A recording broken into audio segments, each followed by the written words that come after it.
Assalamualaikum warahmatullahi wabarakatuh. Halo semuanya, perkenalkan saya Nursifa Lutfianasari dan 4 rekan saya bernama Alinda Dita Putri Wahyu Sagita, Desi Selvianingrum, Intan Permatasari, Nita, dan Syahrul Maulana.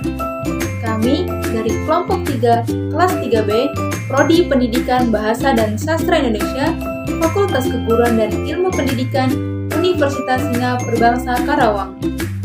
Kami akan menjelaskan dan mempraktikkan metode membaca PQ4R. Untuk mempersingkat waktu, langsung saja kita mulai pembahasannya. Di sini saya akan menjelaskan tentang konsep metode membaca PQ4R. Metode PQ4R ini merupakan salah satu bagian dari metode elaborasi. Metode elaborasi adalah proses penambahan penilaian sehingga informasi baru menjadi lebih bermakna. Metode ini diciptakan oleh Thomas dan Robinson, yang merupakan singkatan dari preview, question, read, reflect, recite, dan review.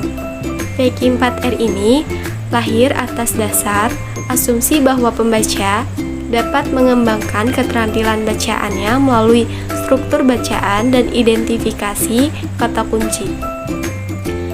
Penerapan PQ4R ini akan membimbing pembaca melakukan aktivitas bacaan melalui tahapan yang benar. Tujuan dari metode membaca PQ4R ini untuk mengaktifkan diri siswa dalam mempelajari sebuah konsep melalui kegiatan memonitor dan mengevaluasi tahapan belajar yang dilaksanakannya. Kemudian menggunakan proses menulis sebagai alat untuk mempelajari teks bacaan. Metode PQ4R dilaksanakan dalam 6 tahapan. Yang pertama, review.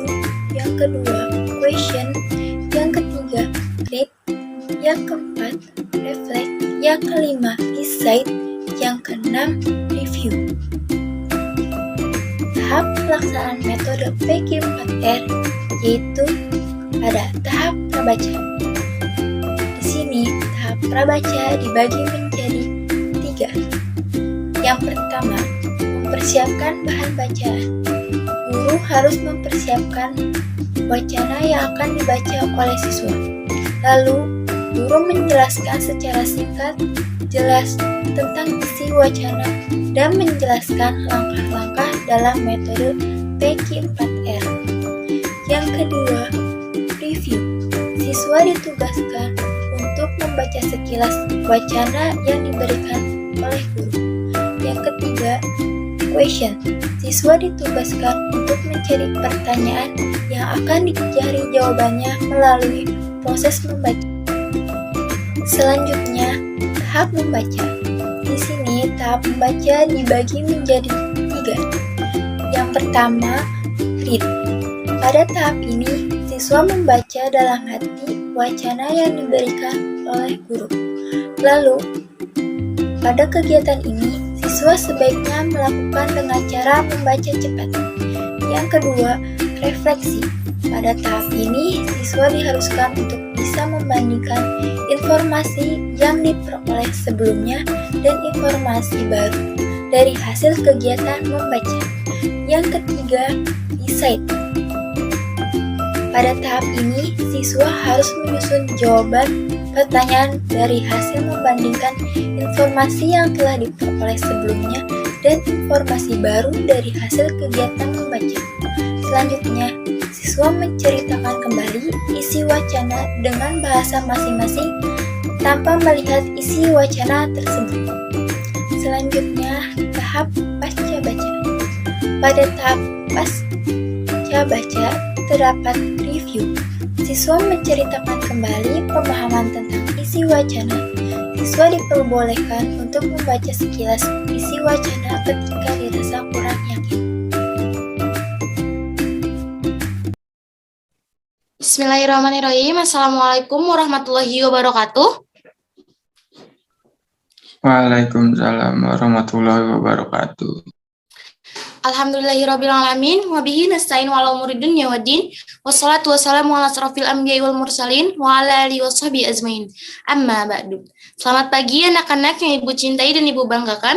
Semoga rekan-rekan selalu dalam keadaan sehat walafiat, amin ya rabbal alamin. Oke, untuk memulai materi kali ini pertemuan kita, langkah baiknya kita berdoa terlebih dahulu. Berdoa menurut kepercayaan masing-masing, berdoa dimulai. Baik, berdoa selesai. Selanjutnya kita akan melanjutkan diskusi pagi ini dan materi yang akan dibahas pada pertemuan kali ini yaitu metode pembelajaran PEKI 4R, yaitu suatu metode membaca yang digunakan untuk membantu kalian lebih berpikir kritis dan memanfaatkan daya ingat yang dapat membantu rekan-rekan memahami suatu materi pembelajaran. Adapun PEKI 4R yang tersendiri adalah ada preview, question, read, reflect, recite, dan review. Langsung saja, kita akan memulai mempraktekkan metode pembelajaran PEKI 4R. Sebelumnya, silakan kalian mendownload file yang sudah Ibu berikan kemarin. Jika ada yang di-print itu lebih bagus ya. Silakan, apakah sudah ada? Sudah di-download? Sudah, Ibu. Baik. Ada yang di-print? Ada, Ibu. Baik, coba tunjukkan yang sudah di-print. Oke, bagus. Ada, Bu. Oke. Langsung saja ya. Yang pertama, metode ini adalah review. Lihat sekilas.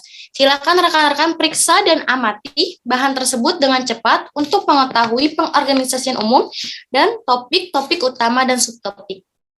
Beri perhatian pada judul dan subjudul dan identifikasikan apa yang akan rekan-rekan pelajari. Silakan Ibu beri waktu 2 menit untuk melihat subjudul dan subtopik yang akan dibahas pada materi ini.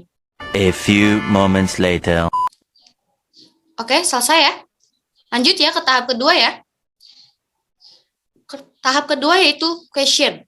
Tanyakan. Silakan rekan-rekan mengajukan kepada diri sendiri pertanyaan-pertanyaan tentang bahan tersebut sebelum rekan-rekan membacanya.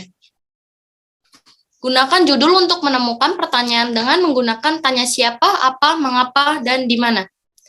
Ibu beri waktu untuk kalian tanyakan dari subjudul dan subtopik, waktu 5 menit.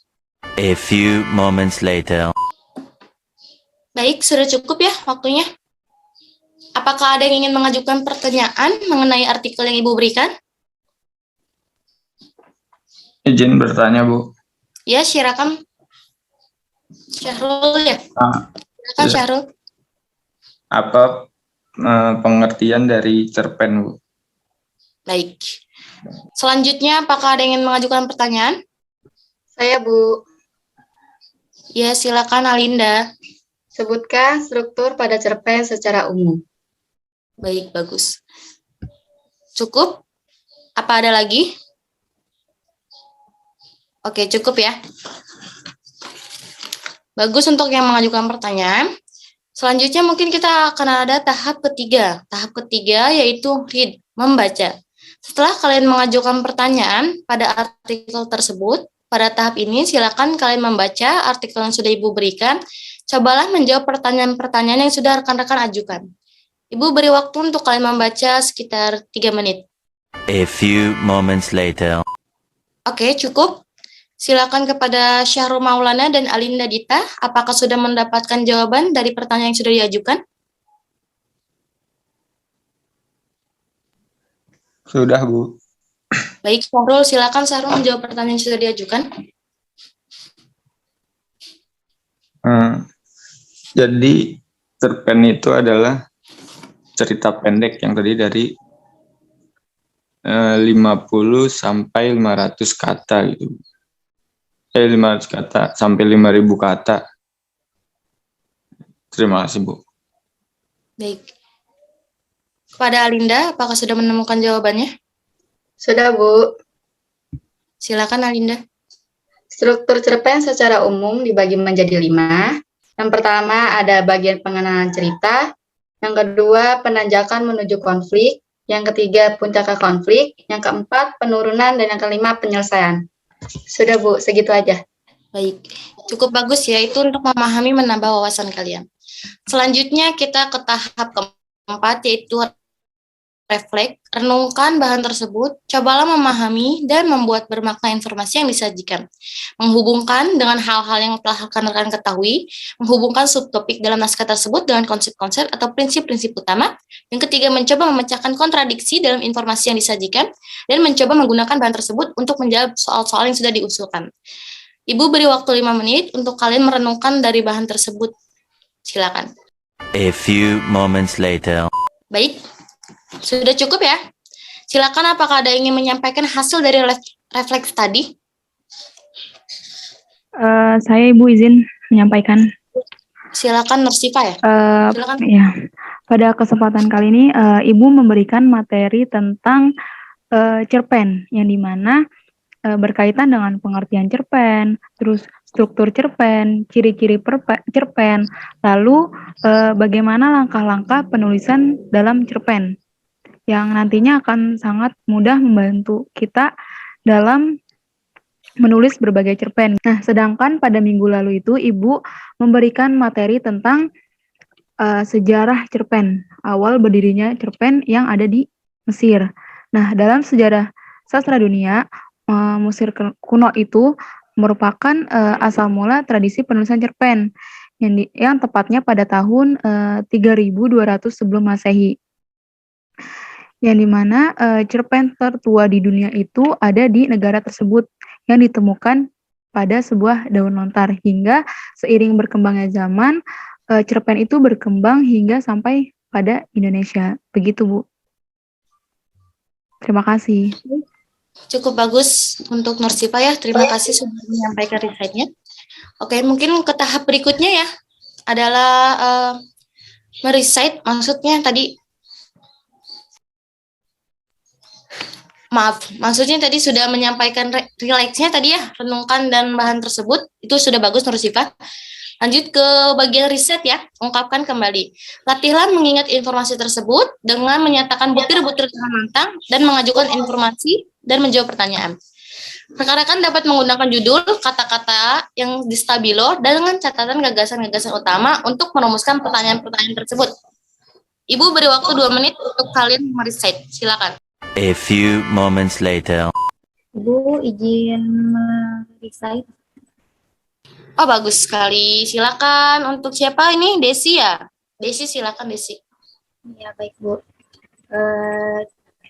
Cerpen atau cerita pendek merupakan cerita yang habis dibaca sekitar 10 menit atau setengah jam. Jumlah kata sekitar 500 sampai 5.000 kata. Cerita pendek sering diungkapkan dengan cerita yang dapat dibaca dalam sekali duduk. Struktur suatu cerita secara umum dibentuk oleh pengenalan cerita, penanjakan menuju konflik, puncak konflik, penurunan, penyelesaian. Struktur cerpen lebih sering langsung tertuju pada penanjakan, puncak, dan penyelesaian. Bahasa yang berlaku dalam cerpen pada umumnya menggunakan ragam tidak baku atau tidak formal.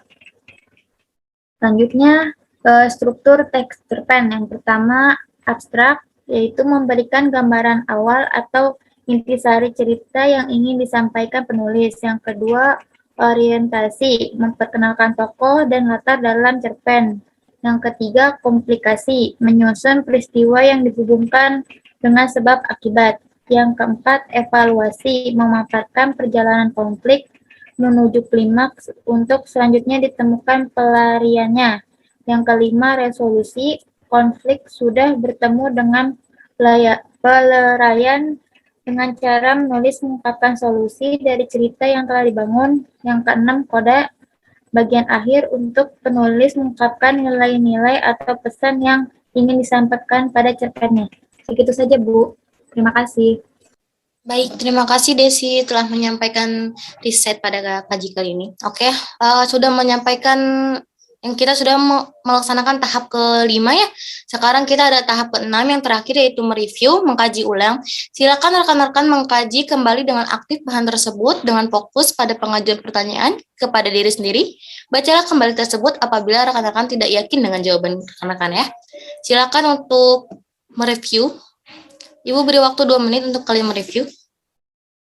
A few moments later. Izin menjawab, Bu. Ya, silakan. Bagus ya, sudah cepat mereviewnya. Silakan. Kepada siapa ini? Nita ya? Silakan Nita. Jadi pada cerpen ini mendeskripsikan mengenai cerita pendek yang mempunyai wujud dan struktur fisiknya yang pendek, dengan memuat 500 sampai 5.000 kata. Cerpen ini dikenal dengan sebutan cerita yang dapat dibaca dalam sekali duduk. Di dalam cerpen ini memiliki struktur dan ciri kebahaan cerpen, di antaranya yaitu pertama, pengenalan situasi cerpen yang berfokus pada pengenalan dan hubungan para tokoh dalam cerita. Kemudian komplikasi. Pada komplikasi ini menjelaskan mengenai masalah yang dialami pemeran utama dalam cerita tersebut. Dan penyelesaian. Penyelesaian ini adalah bagian akhir dalam sebuah cerita yang menjelaskan situasi atau nasib tokoh setelah mengalami masalah. Mungkin itu saja, Bu. Terima kasih. Baik, terima kasih Nita. Ya, teman-teman, itu adalah 6 tahap dari metode PEKI 4R ya, yang terdiri dari review, question, read, reflect, decide, dan review. Ibu harap kalian dapat lebih memahami secara dalam metode ini dengan memperbanyak baca dan latihan. Ibu turut apresiasi kepada rekan-rekan yang sudah berani menyampaikan dan mengajukan pertanyaan serta pendapatnya. Baik, sehubung jam waktu kuliah sudah habis, mungkin Ibu cukupkan pertemuan kita pada hari ini. Selebihnya mohon maaf apabila kurang kondusif. Wabillahi taufiq wal hidayah. Wassalamualaikum warahmatullahi wabarakatuh. Terima kasih. Waalaikumsalam warahmatullahi wabarakatuh. Warahmatullahi wabarakatuh. Terima kasih, Bu.